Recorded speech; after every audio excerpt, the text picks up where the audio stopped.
بسم الله الرحمن الرحیم. استاد دلبرګل سروری یم. نن ورځ د خوست ملي تلویزیون د لارې د اتم ټولګي ریاضي د حقیقي عددونو خواص تشریح کوو. که تېره خپرونه تاسو تعقیب کړې وي نو موږ په تېره خپرونه کې د حقیقي عددونو سیټونه او د حقیقي عددونو محور ښودلی و، یعنې د حقیقي عددونو سیټ د ناتیکو او غیر ناتیکو عددونو اتحاد سیټ په خپله د حقیقي عددونو له سیټ څخه عبارت دی، یا په بل ډول هم ویلی شو چې د نسبتي او غیر نسبتي عددونو سیټ اتحاد په خپله د حقیقي عددونو له سیټ څخه عبارت دی. نن په حقیقي عددونو سیټ کې د دوی عملیه ښیو. د حقیقي عددونو په سیټ کې د جمع او ضرب عملیه د بستګۍ یا د تلړتوب خاصیت لري، او د تفریق او د تقسیم عملیه په حقیقي عددونو په سیستم کې یا د حقیقي عددونو په سیټ کې نه دي تعریف شوي. کله چې یوه عملیه په یوه سیټ کې تعریف کیږي نو د هغې دپاره باید یو څو خاصیتونه، یو څو خواص باید صدق وکړي. لکه د حقیقي عددونو په سیټ کې د جمع او ضرب عملیه د تلړتوب خاصیت لري، یعنی که چېرته دوه یا درې یا څو حقیقي عددونه موږ راواخلو او په خپل منځ کې سره جمع یا ضرب کړو، په نتیجه کې یې چې کوم عدد لاسته راځي هغه هم د حقیقي عددونو په سیټ کې شامل دی. نو راځئ عنوان لیکو. د حقیقي عددونو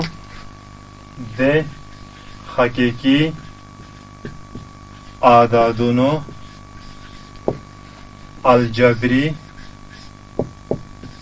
د حقیقي عددونو الجبری خاصیتونه، د حقیقي عددونو الجبری خاصیتونه د حقیقي عددونو سیټ لیکو چې r مساوي کیږي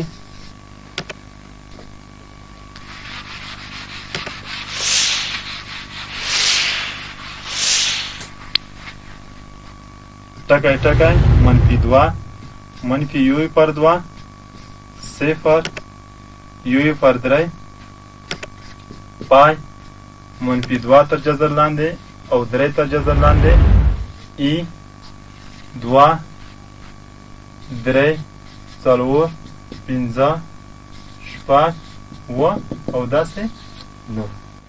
نو د نوي نصاب په ریاضۍ کې د حقیقي عددونو سیټ یې په آی آر سره ښودلی دی، خو دغه اشتباه شوی، یعنې حقیقي عددونه د انګلیسي د ریال نمبرز NUMBERS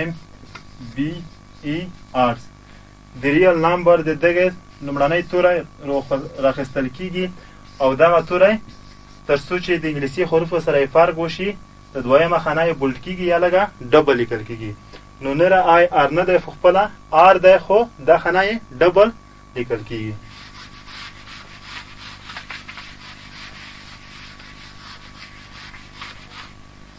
ارسو اول لیکو د حقیقي عددونو خواص. د حقیقي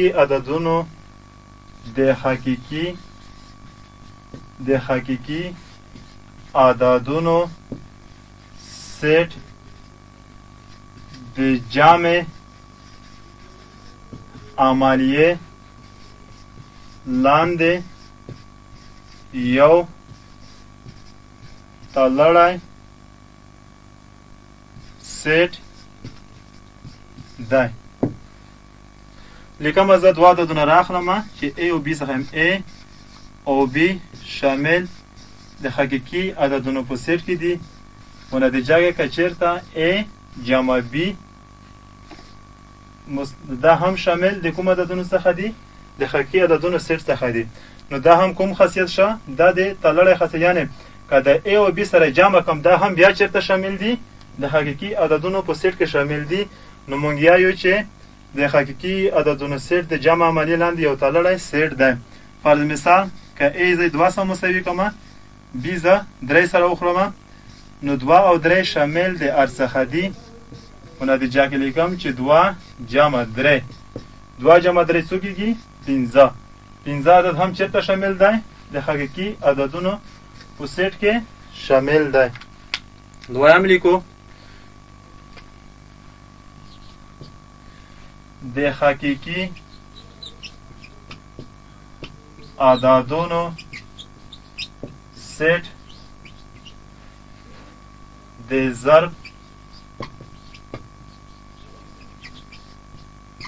ضرب عملیه لاندې یو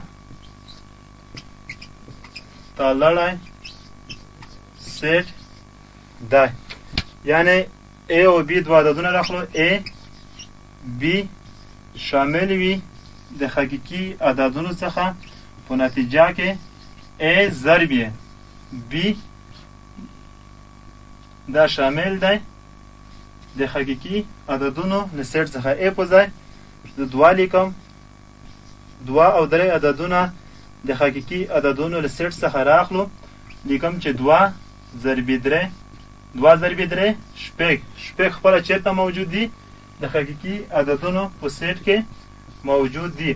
نو زه یم چې کله چې شپږ د حقیقي عددونو په سیټ کې موجود شو، نو زه یم مونږ یو چې حقیقي عددونو سیټ د ضرب د عملیې لاندې هم یو تړلی سیټ دی.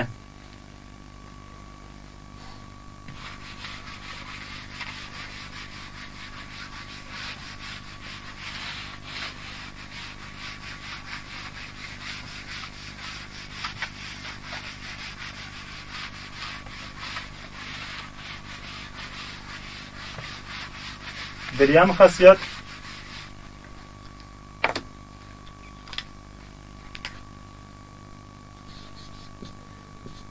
د حقیقي عددونو په سیټ کې د جمع تبدیلی خاصیت صدق یا صحت دی. خاصیت صدق قوي. یعنی زه دوه عددونه راخلم چې A او B د حقیقي عددونو څخه راخلم. په نتیجه کې A جمع B دا مساوي کیږي. یعنی B ورمه د A ځای ته او A ورمه د B ځای ته. یعنی که سر ته مخته شي د حقیقي عددونو په جمع کې کوم فرق نه راځي. لیکم چې B جمع A. دوه غیر ناطق عددونه راخلو. دوه تر جذر لاندې جمع درې تر مربع جذر لاندې دا مساوي کیږي. که درې تر جذر لاندې مخته ولیکم او دا وروسته ولیکم کوم فرق نه راځي. درې تر جذر لاندې جمع دوه تر جذر لاندې. نو دا د مساوات چپ طرف او دا د مساواتو ښی طرف. نو دا ثبوت کوم که چېرته د دوه تر جذر لاندې تقریبي قیمت ولیکم چې دوه تر جذر لاندې دا مساوي کیږي 1.01 او درې تر جذر لاندې یا د درې مربع جذر تقریبي قیمت مساوي کیږي 1.01. نو زه چپ طرف ته یې لومړی رابطه یم. نو زه لیکم چې اوله رابطه عملیه اجرا کوم. دوه تر جذر لاندې جمع درې تر جذر لاندې دا مساوي کیږي. د دوه په ځای خپل تقریبي قیمت لیکم چې 1.01 جمع د درې په ځای د درې تر جذر لاندې خپل هم تقریبي قیمت لیکم چې 1.01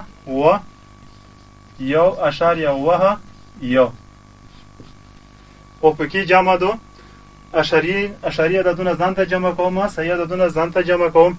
1 جمع 1 2 و جمع 4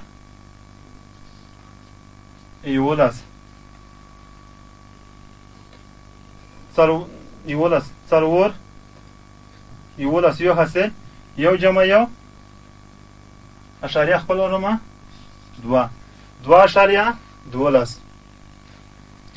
دویمه رابطه هم لیکم درې تر جذر لاندې جمع 2 تر مربع جذر لاندې.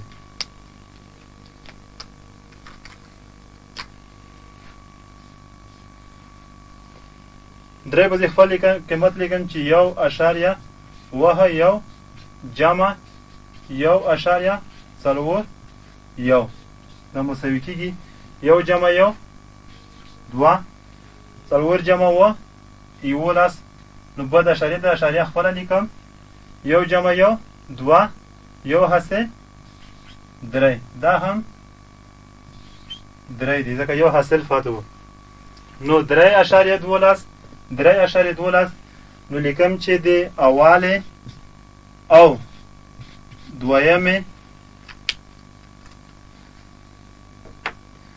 رابطو څخه چې د رابطو خی طرفونه 3.12 څه سره مساوي ده د 3.12 یعنی 3.12 مساوي دي د 3.12 په نتیجه کې زه لیکم چې کله چې خی طرفونه مساوي شو نو چپ طرفونه هم مساوي دي نو 2 تر جذر لاندې جمع 3 تر جذر لاندې دا هم مساوي کېږي 3 تر جذر لاندې جمع 2 تر جذر لاندې څلورم خاصیت لیکو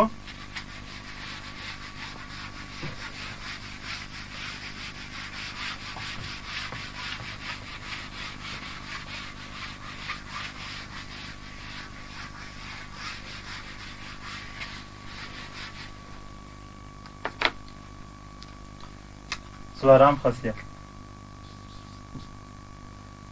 د حقیقي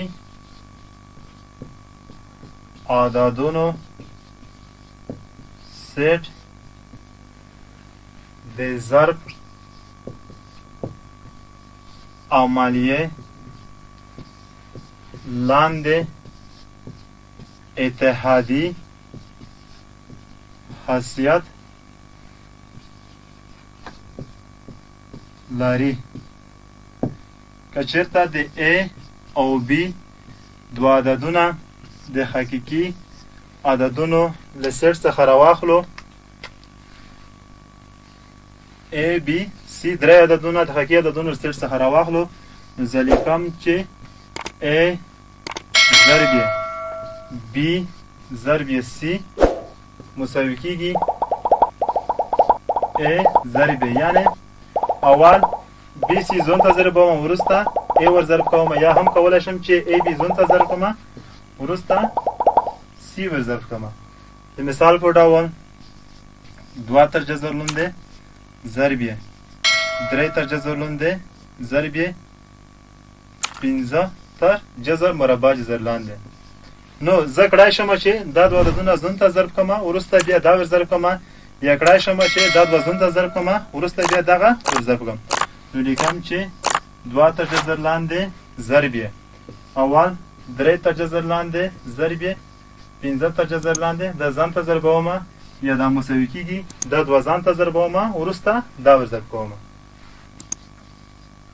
2 ضرب 3 تر جذر لاندې ضرب 15 تر جذر لاندې مثال په ډول زه دوه عددونه په نظر نیسم 2 3 15 درې عددونه مو په نظر کې ونیوه چې هم دا هم د حقیقي عددونو څخه شامل نو زه لیکم دا ډول ولیکم چې 2 ضرب 3 ضرب 15 دا مساوي کېږي یا لیکم چې 2 ضرب 3 ضرب 15 2 ضرب 3 شپږ ضرب 15 مساوي کېږي 2 لیکم 3 ضرب 15 15 شپږ ضرب 15 10 مساوي کېږي 2 ضرب 15 لاس 2 ضرب یو 2 یو هسې 3 نو 10 د څه سره مساوي کېږي د 10 سره مساوي کېږي پنځم خاصیت لیکو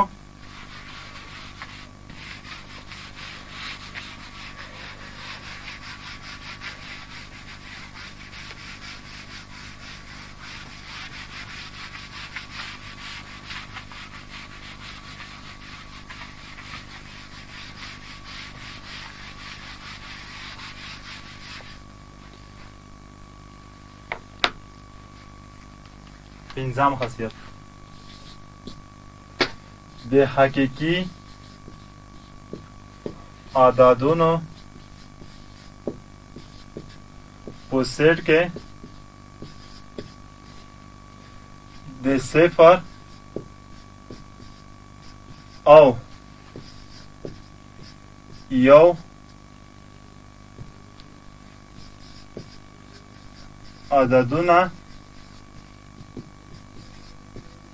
شته دي چې د هر عدد سره جمع یا ضرب شي نو په عدد کې کوم تغییر نه راځي چې دغه دوه عددونو ته جمعي عنصر او ضربي خنثی عنصر وایي. یعنی د حقیقي عددونو په سیټ کې یو د صفر عنصر دی او بل د یو عدد دی. دا دوه عددونه وجود لري که چېرته په جمع کې صفر د هر عدد سره جمع شي نو په عدد کې کوم تغییر نه راولي او که یو په ضرب کې د هر عدد سره ضرب شي نو په عدد کې کوم تغییر نه راولي. زه لیکم چې ا او صفر د حقیقي عددونو له سیټ څخه رااخلو په نتیجه کې ا جمع صفر یا مساوي کېږي صفر جمع ا. صفر چې هر عدد ته جمع شي په خپله د ا عدد کېږي یا په خپله همغه عدد کېږي.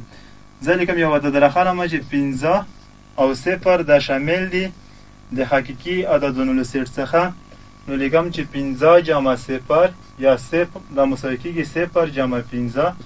صفر چې هر عدد ته ور جمع شي که دغه طرفه ور جمع شي او که دغه طرفه ور جمع شي په نتیجه کې بیا همغه عدد دی. د لومړی رابطه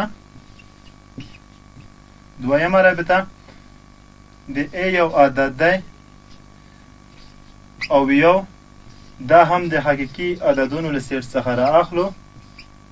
ا د ضرب په معنی کې ضرب یې یو بیا مساوي کېږي یو ضرب یې ا په خپله چې سره مساوي کېږي د ا سره. یعنې که یو عدد هر عدد ته ضرب شي په نتیجه کې په خپله همغه عدد کېږي. دوه عددونه راخلم دوه او یو دا شامل دي د حقیقي عددونو له سیټ څخه. نو زه لیکم چې دوه ضرب یو مساوي کېږي یا یو ضرب دوه یو ضرب دوه یا دوه ضرب یو په خپله څو کېږي د دوه عدد کېږي. نو مونږ یایو چې د حقیقي عددونو په سیټ کې د جمع په عملیه کې خنثی عنصر صفر دی او د ضرب په عملیه کې خنثی عنصر د یو عدد دی او صفر د جمع په عمل د ضرب په عملیه کې بیا خنثی عنصر نه دی او د ضرب په عملیه کې ټول عدد صفر کوي. یعنی که چېرته صفر مونږ او تاسو یو عدد ته ضرب کړو نو ټول عدد صفر کوي او د جمع په عملیه کې بیا یو عدد خنثی عنصر نه دی. یعنی که یو عدد د یو یا د ا سره جمع شي په نتیجه کې هغه عدد د یو په اندازه لوړیږي.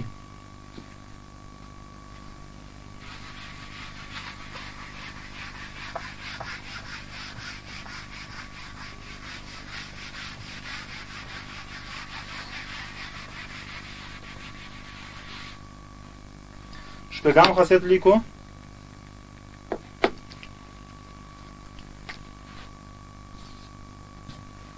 توزیعی خاصیت. توزیعی خاصیت شپږم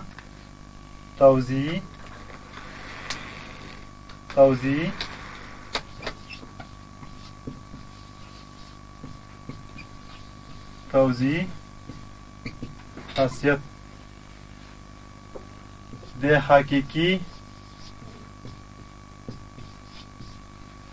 حقیقی عددونو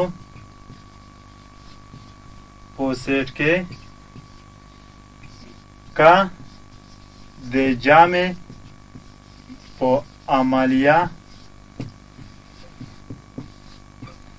عملیه باندې د ضرب عملیه ور علاوه شي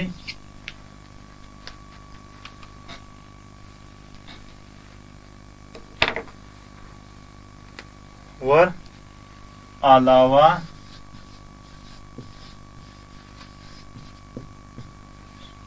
د ضرب عملیه ور علاوه شي نو دیتا توزیعی خاصیت وایي.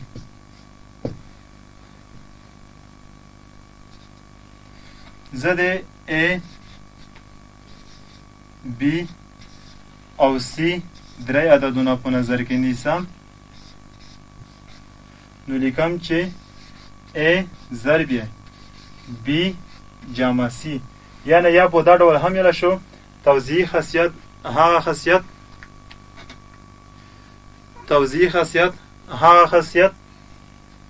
خاصیت هغه خاصیت دی چې د جمع په عملیه باندې هم د ضرب عملیه ور یو ځای شوې وي. دا مساوي کیږي A ضرب B جمع A ضرب C. درې عددونه راخلم 2 3 4 دا هم د حقیقي عددونو څخه شامل دي نو زه لیکم چې 2 ضرب 3 جمع 4 مساوي کیږي 2 ضرب 3 جمع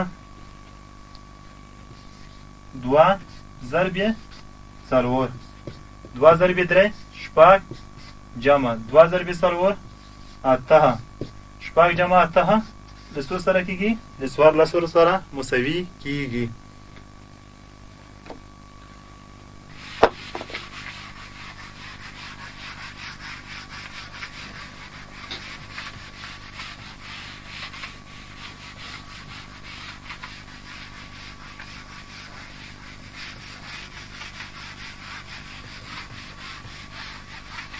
توزیع خاصیت یو څو مثالونه حل کوو.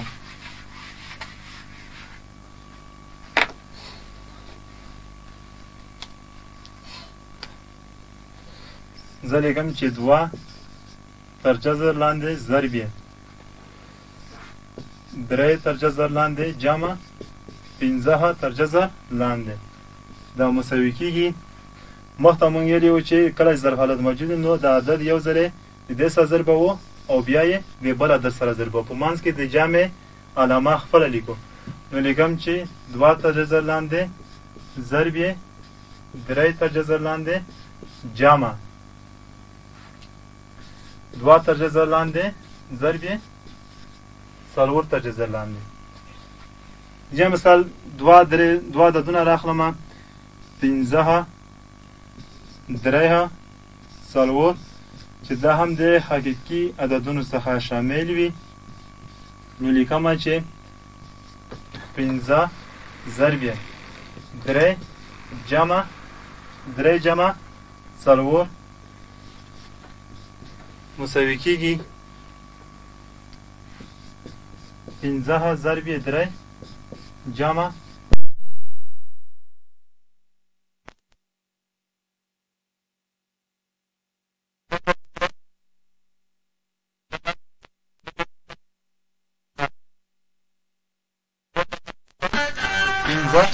2 جمع 2 3 مساوي کیږي د 15 سره.